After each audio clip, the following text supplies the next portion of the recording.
talked about it. It's like we're older now. We're like, man, what if? What would you think would happen? Behind the back to McGrady.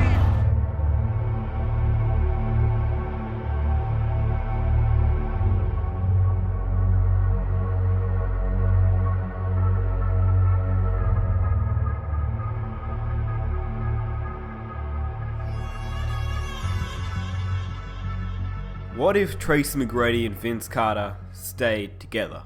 Tracy McGrady, the man that was once a star in the NBA in the early 2000s, often drawing comparisons for his scoring to one of the greatest players of all time in Kobe Bryant. He made 7 NBA All-Star games and led the league in scoring twice, but issues with his back really took a toll, and he never made that much of an impact after he turned 28. Something we don't want to remember. We want to remember the 22-game win streak and the 32 points per game. We want to remember the 7 NBA All-Star games in a row. We want to remember McGrady dropping 62 on the Wizards, nearly beating the 03 Pistons in the playoffs by himself. We want to remember him like the McGrady we search up on YouTube with titles like Tracy McGrady Top 10 Posterizations. The question we have for T-Mac is the what if question. But there are so many what ifs about Tracy McGrady. We're going to be looking at one of his first what ifs. And it's what if Tracy McGrady stayed in Toronto with his cousin Vince Carter. This will obviously change Vince Carter's career as well. So it's more what if Vince Carter and Tracy McGrady didn't separate. As we all know, T-Mac regrets leaving the Raptors. And if you don't believe me, here's a quote by the man himself. Now that I look back, it's all over. I wish I had stayed, man. Really? I swear.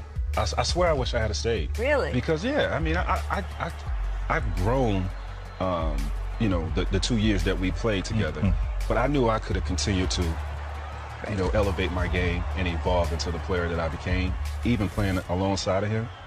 And I regret that I did leave, because Toronto was a beautiful city. Yeah, that's what I was about to say. I mean, it was so easy for us. McGrady and Vince have actually talked about this what if scenario on live television. So we start in the 1997 NBA draft, and it held 3 main players. Tim Duncan, who went 1st overall to the Spurs, Chauncey Billups, who went 3rd overall to the Celtics, and Tracy McGrady, who went 9th overall to the Toronto Raptors.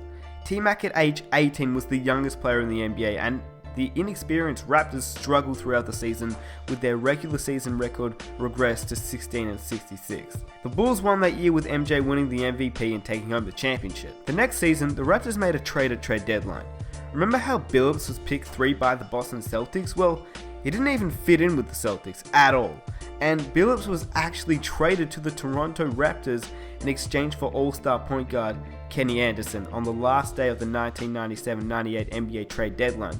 So technically, the Raptors got the 2nd and 9th overall pick in the 1997 NBA draft. But in the 1998 NBA draft, the Raptors selected Antoine Jamison 4th overall, as they knew that the Warriors actually really wanted Jamison, but they had the 5th pick. Essentially, the Raptors played smart, as they wanted Vince Carter anyway, but knowing that Golden State wanted Jamison, they saw a chance to get a little extra cash for taking Jamison early and swapping players. So it was actually a really smart move. And it was something that Tracy McGrady wanted as well. Was asking me who do I think we should draft, so I was like, we need to draft Vince. Another move that was made by the Toronto Raptors was a trade that sent Marcus Camby to the New York Knicks for Charles Oakley, a veteran player with playoff experience, and he was much respected by both Tracy McGrady and Vince Carter. Kevin Willis was another veteran acquired from that trade who solidified the center position. With a new coach, Butch Carter, the Raptors had a huge turnaround from the season before, and Coach Carter, get it, was credited with much of the team's turnaround during the lockout-shortened season in the 1998-99 season. Although the team didn't make the playoffs, many were optimistic with the impressive performances by Rookie of the Year Vince Carter and a much improved Tracy McGrady. Then, Billups was traded to the Nuggets in a 3-way trade that gave the Raptors the 5th overall pick in the 1999 NBA draft. So, during the 1999 NBA draft, believing that the Raptors still lacked a strong front court presence, they traded 1st round pick Jonathan Bender, who was the 5th overall pick, for power forward Antonio Davis of the Indiana Pacers. Davis quickly entered the Raptors starting lineup, and he would develop into an all-star in the coming years. And on the opposite side, Bender would only play 9 seasons and would be out of the league by the age of 29. And this ended up resulting in one of the best trades in Raptor history. By the 1999-2000 season, the starting 5 would look like this: At the 1, Alvin Williams. At the 2, Doug Christie. At the 3, Vince Carter. At power forward, Charles Oakley. And at center, Antonio Davis.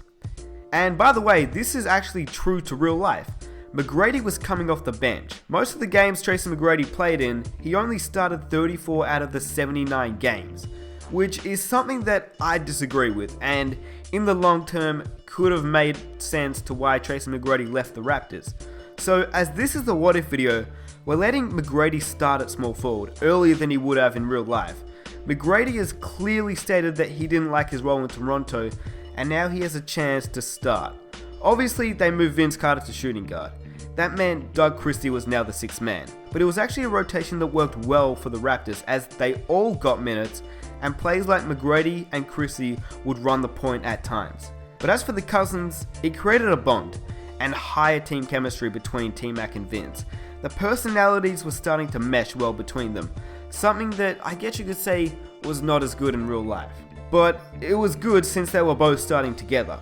The rotation of Davis, Oakley and Willis in the front court and Carter and McGrady's improvement helped the team make its first ever playoff appearance. Lacking significant postseason experience, Toronto was defeated 3-0 by the New York Knicks in the first round, but the team's improvements and the rise of Vince Carter, who emphatically won the 2000 Slam Dunk Contest, attracted many fans around Toronto, many of whom were previously not basketball fans. The Lakers still beat the Pacers in the NBA Finals, and Shaq was named the MVP that season. So finally, the roster was starting to shape up. Toronto was starting to emerge as one of the best teams, and everything was looking good for the Raptors. McGrady and Carter were at the helm of the offense, and the rest of the roster was filled with savvy veterans who were willing to concede the spotlight to them. But then, as we all know, Tracy McGrady signed a deal with the Orlando Magic. I get the opportunity to come back home, play in front of my family, my friends, and just play for a first-class organization. The lure of returning home to Florida and teaming up with NBA superstar Grant Hill, who would actually eventually succumb to injuries. But for Tracy McGrady, it was too good of an opportunity to pass up. And Vince was extremely disappointed in Tracy McGrady, as he thought they had a bright future together, working as a 1-2 punch. I guess you could say like a young Jordan and Pippen. Unfortunately, McGrady didn't see the same vision, and he thought it would be better if they were both stars of different teams. Vince was the star of the Raptors, McGrady was the star of the Magic. Vince was disappointed because he saw a bright future for the both of us. I didn't see it that way. I wanted him to have his own spotlight in Toronto, let me go somewhere and have my own spotlight. We were starting to build something that was spectacular. If he didn't feel that was enough to stay, no problem. But this is where we get into the what if part of the video. What if Tracy McGrady didn't sign with the Orlando Magic and re-signed with the Toronto Raptors? As I told you guys earlier, instead of the Raptors leaving Tracy McGrady on the bench for majority of the games that he played in, we start him. This not only triggers an even better team chemistry between the Cousins, but it intrigues McGrady to stay in Toronto with Vince, as he knows that these two could be a dynamic duo similar to Kobe and Shaq. You have to also take into account that with McGrady and Carter playing on the same team, it meant that both of these players had a less amount of injuries throughout their careers. Being on the same team meant that they wouldn't have to carry an entire team's load. Instead of trading Doug Christie to the Kings for Williamson, which turned out to be a horrible trade since Christie turned out to be one of the greatest defensive players in the NBA later down the road, and Williamson only played 42 games for the Raptors. There was no point in keeping Doug Christie at this point though. When the Raptors had Vince and T-Mac, why was there a point in keeping Doug Christie? What the Raptors really needed was a big man down low, and so they traded Doug Christie, Radovich and Michael Stewart for a 25-year-old Ben Wallace from the Orlando Magic, who at the time wasn't the Ben Wallace that we know on the Pistons, but he had shown glimpses of what he could become. And the Magic made this trade because they finished 9th in the East and really wanted to make a strong playoff push. They felt that getting Doug Christie could make that happen. The original trade was that the Magic traded Ben Wallace along with Chucky Atkins to the Detroit Pistons as a compensation in a sign and trade deal for superstar forward and free agent Grant Hill. But with the Raptors making the move to get Big Ben, it means that Grant Hill doesn't head to Orlando either. Sorry Magic fans, but you'll be in luck later down the episode. To make it simple, Doug Christie goes to Orlando, Ben Wallace heads to Toronto, and Grant Hill signs with the Minnesota Timberwolves to try and compete for a championship with Kevin Garnett. So now, it's the 2000-2001 season, and as we all know, the Eastern Conference was pretty weak, especially during the first 5 years of the early 2000s. Originally, Tracy McGrady becomes the most improved player, but in staying with the Raptors, he doesn't take this award home, but he still manages to make it to the All-NBA second team. With his cousin, their amazing season helped lead the Raptors to the second seed in the East, behind the Philadelphia 76ers, led by the 2001 NBA MVP Allen Iverson, and Defensive Player of the Year Dikembe Mutombo. The Magic don't make it to the playoffs since they don't have McGrady or Grant Hill. Detroit plays worse than they originally did without Ben Wallace, but either way, they don't make it to the playoffs, in real life and in this what-if scenario. But that means they do get a good draft pick, and they actually select Jason Richardson 5th overall. And the Minnesota Timberwolves pretty much stay the same with Garnett and Grant Hill, as Grant Hill suffered injuries that entire season. We all know about Grant Hill's injuries. The Spurs, Lakers and Kings were the clear top teams in the West, and so we get into the 2001 playoffs. The Raptors definitely needed some pieces to be a championship team. Ben Wallace wasn't the superstar Ben Wallace, but I do know that with Tracy McGrady, the Raptors would have gone past the first round. And so the Raptors won their first ever playoff series as they defeated the New York Knicks 3-2, advancing to the Eastern Conference semifinals for the first time in franchise history. The 76ers also make it, and that's who the Raptors would face next. Let's hear what Vince Carter and Tracy McGrady say about what would have happened if Tracy McGrady was on that original 2001 team that faced off against Allen Iverson's Philadelphia 76ers. There's not 1% of doubt in my mind when those guys played Philadelphia in Game 7. Had I been a part of that team, there's no question we would have advanced and went on to the finals that year. There's just no question in my mind, just where I was at the stage in my career, where my cousin was, and just the savvy vets that we had around us. I mean, we had the perfect situation, the perfect chemistry.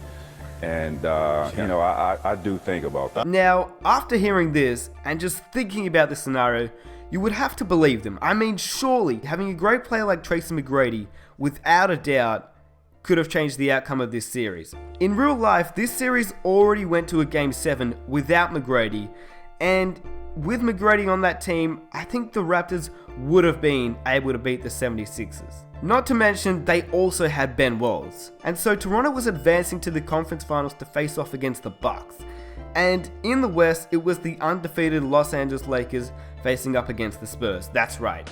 The Lakers hadn't lost a game the entire 2001 playoffs. As much as I'm a fan of Allen Iverson and love Ray Allen, I have to say that if McGrady and Carter was on that same Toronto Raptors team that played in the Eastern Conference Finals, they would have gone to the finals. The Raptors beat the Bucks in 6 games and advanced to the NBA Finals to face up against the Los Angeles Lakers that had dominated the entire playoff series. I mean, they hadn't lost one game in the entire playoffs, and if Toronto thought they were about to lose one, well, they were right. Toronto did force it to a Game 5, but in the end, they lost to the Lakers, who was a juggernaut team and had Shaq. And Shaq was clearly too big and strong for the Raptors, who literally had no answer for him down low. McGrady and Carter were able to do a decent job on Kobe, but containing Shaq was way too difficult for the undersized Ben Wallace and Antonio Davis. But it was definitely one of the most entertaining final series ever. Kobe, Carter and McGrady had dunks that fans would remember forever. The next season, McGrady and Carter's styles of play complemented each other like the season before, but this season, McGrady had developed into a better outside shooter earlier in his career, and he also became a much better perimeter defender than he did in real life.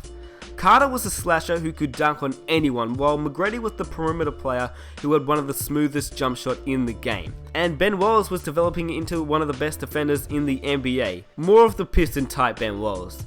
But the Raptors still signed old veteran and playoff leader Hakeem the Dream Olajuwon, in hope that he might be able to help the undersized center position. The 2002-03 season was going great for the Raptors as they were leading the East, but then Vince Carter suffered a patella tendonitis, which caused him to miss the remainder of the season.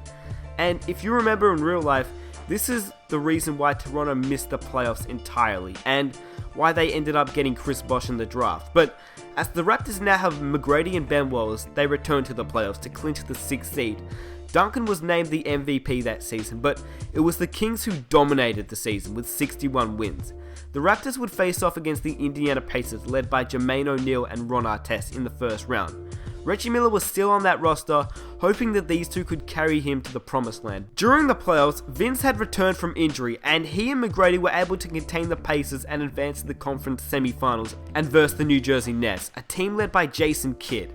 This was a team that somehow made it to the NBA Finals, but you have to imagine, with Ben Wallace being included to this Raptors lineup with Vince Carter and T-Mac, they could have brought this to a 7-game series and won to advance to the conference finals to face off against the Detroit Pistons, which still had Chauncey Billups, Rip Hamilton, and Tayshaun Prince, and also acquired high-flyer Jason Richardson in the draft. But losing future Defensive Player of the Year Ben Wallace meant that the Raptors easily won that series in 5 games, and were advancing to face the San Antonio Spurs in the NBA Finals. Throughout the whole final series, it was a battle, and the Spurs took the first 2 games at home, but then the Raptors took them back in Toronto, and the series went to 7 games.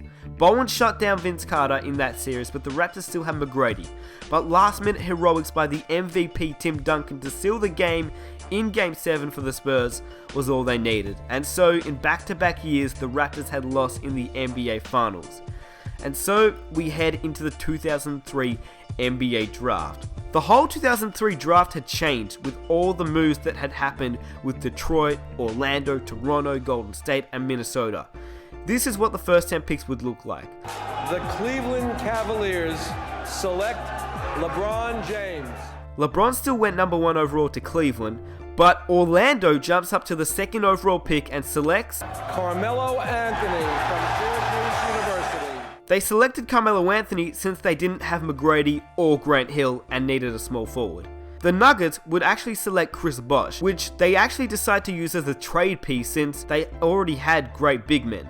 The Pistons still select Darko Milicic as they don't have Ben Wallace and are still looking for a big man. That means the Golden State Warriors select Dwayne Wade from Marquette University, who just misses out on playing with Gilbert Arenas and Antoine Jameson. If he got drafted 1 year early, he could have played with these 2 guys. Just imagine that team. The Miami Heat select Chris Kaman, the Clippers select Kirk Heinrich, the Bulls select TJ Ford, the Knicks select Michael Sweetney, and the Wizards select Nick Collison.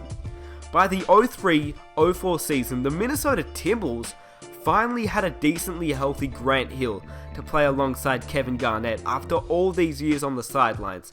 Originally, Grant Hill missed the entire 03-04 season, but let's say, what if Grant Hill was some sort of healthy, and he played 65 games that season, and averaged around 20 points per game, next to the 2004 NBA MVP Kevin Garnett. They were looking good, but the Raptors by 2004 had lost Hakeem Olajuwon, which wasn't all that bad, because Hakeem didn't really contribute to the team that much, and the Raptors did actually manage to add Jalen Rose to play the point guard, and so the team looked like this for the 03-04 season.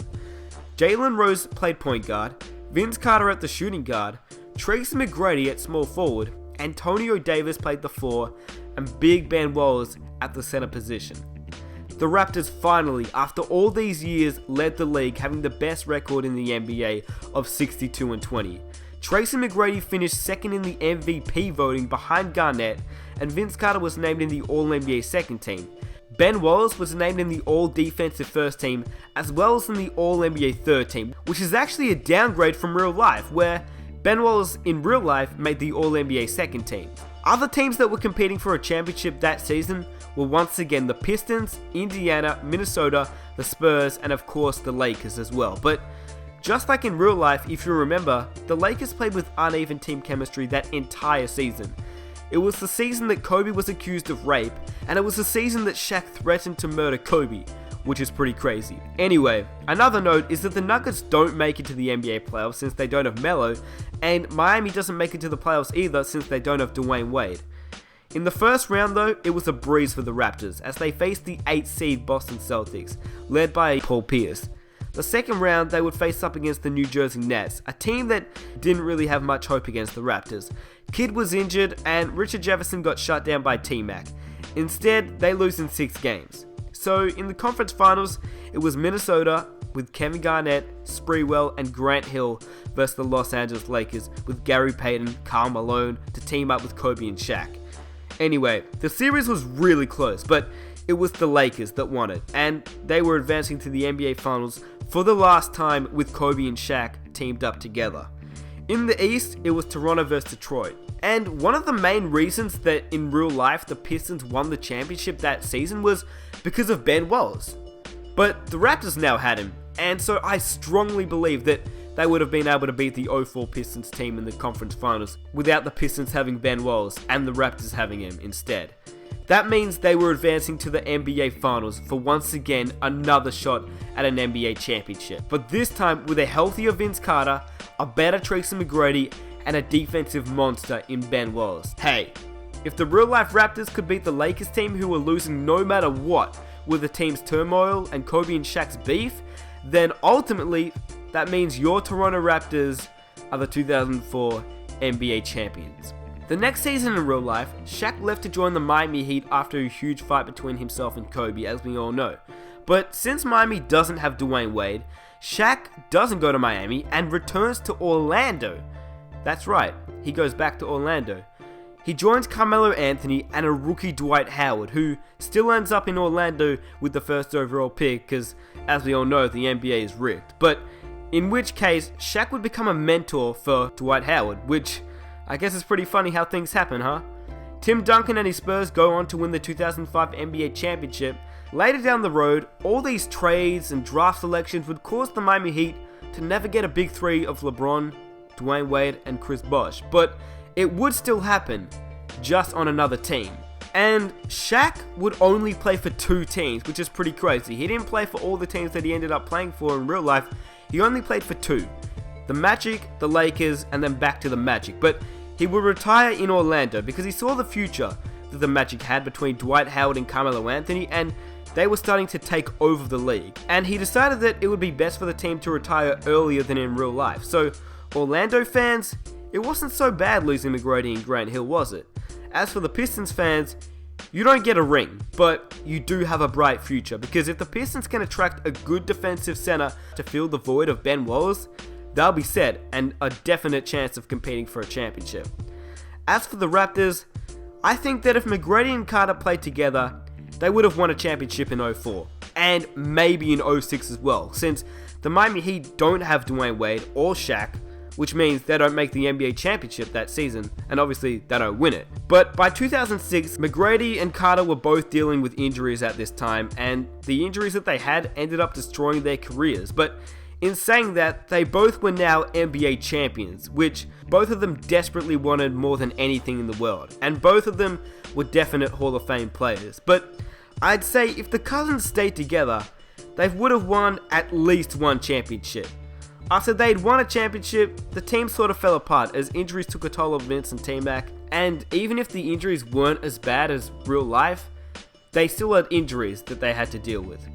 So that's what I think would have happened if Tracy McGrady and Vince Carter stuck together. Let me know down below in the comment section what you think would have happened, because everyone will have different opinions.